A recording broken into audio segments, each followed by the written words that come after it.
There's two questions. One is very quick, is to catch us a video, but now it's Cecilia here and changing places, right? So Katya,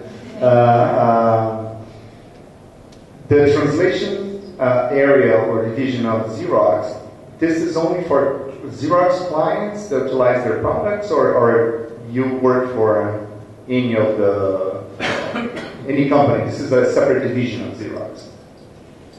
Yeah, well, initially we started with only Xerox, so we were servicing only and primarily Xerox. And then about 17 years ago, we started servicing as well external clients, so we have several accounts now. It's been quite successful for us. Okay. And the second question is for the group. I see that the three of you presented a lot how you really have a process to select the translators and how they are very how they are selected according to your client, to the goal. But my question is regards to the quality control. Do you go through that process too? Because, for example, I work in entertainment and I need to know afterwards, when the product is done, if the quality control, someone that is watching what you've done, is also prepared for the after sale, the after product when it's delivered. The quality control afterwards.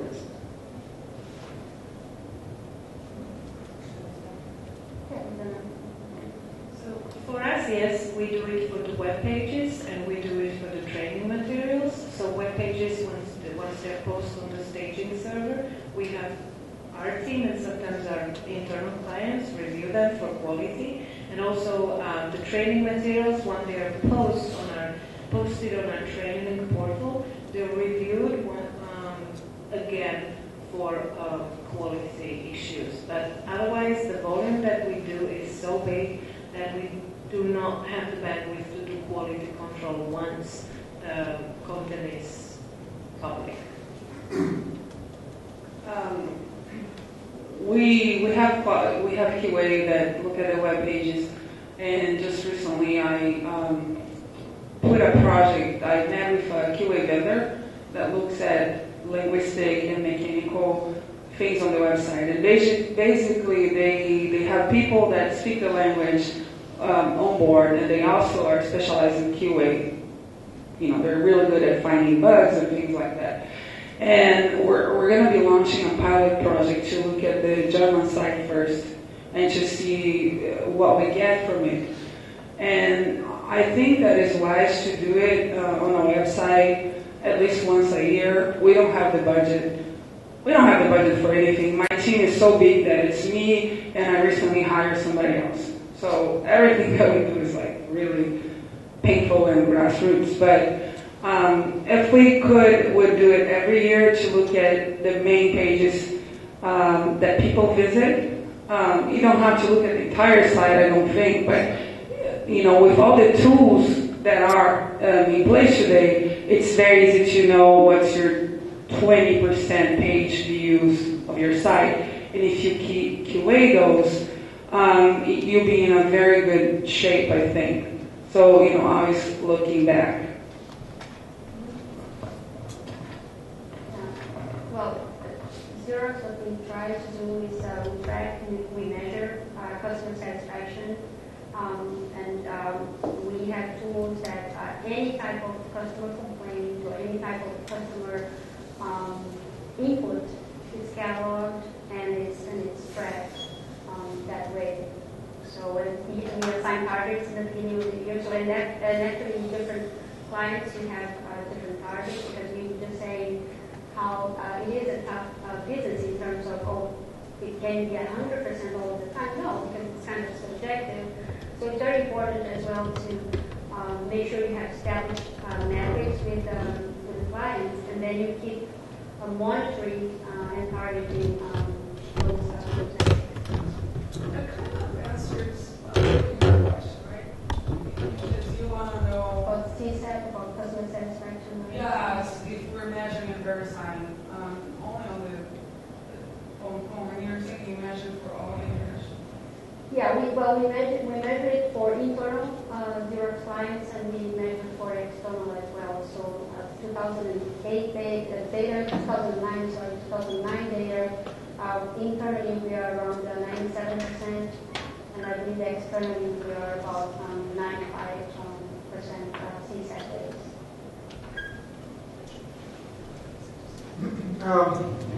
I have a question for Katja. One of your slides, you mentioned the global footprint of Xerox Global Services. I noticed there were no locations in Latin America, and I know we're talking about quality, but we're talking also about Latin America. What did you ever consider, or is there any plan to establish yourselves anywhere in Latin America? Yeah, absolutely. Definitely what we're looking at right now, and that's kind of falls into the realm of my responsibility because I'm language services manager for North America. So the way that we structure is European team with European languages, Asian team with Asian languages, and then U.S. with America's languages, which would include French, Canadian, Latin, Spanish, and Brazilian Portuguese. Currently, we are looking at Mexico, and definitely we're not set yet on that. We're going to follow a lot of Luigi's recommendations.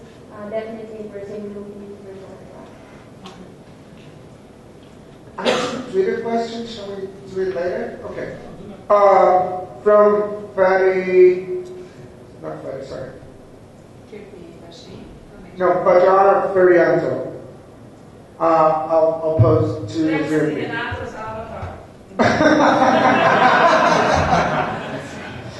Though quality can be seen as subjective, there should be a way to measure it objectively. What is the simplest way to achieve it? And could you please answer in 140 characters? I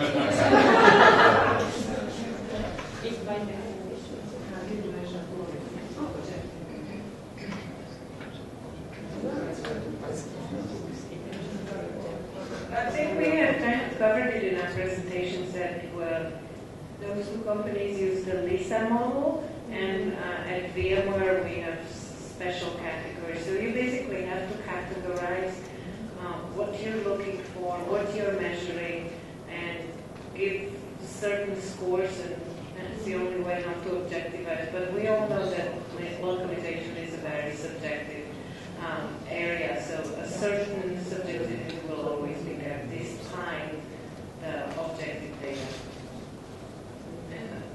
I think that once you have a benchmark, like if you're measuring something and you continue measuring the same way, even though it's subjective, at least the data will start to make sense because you're using the same methodology consistently. So at the end, you will have a meaningful data, I think, even though it's subjective.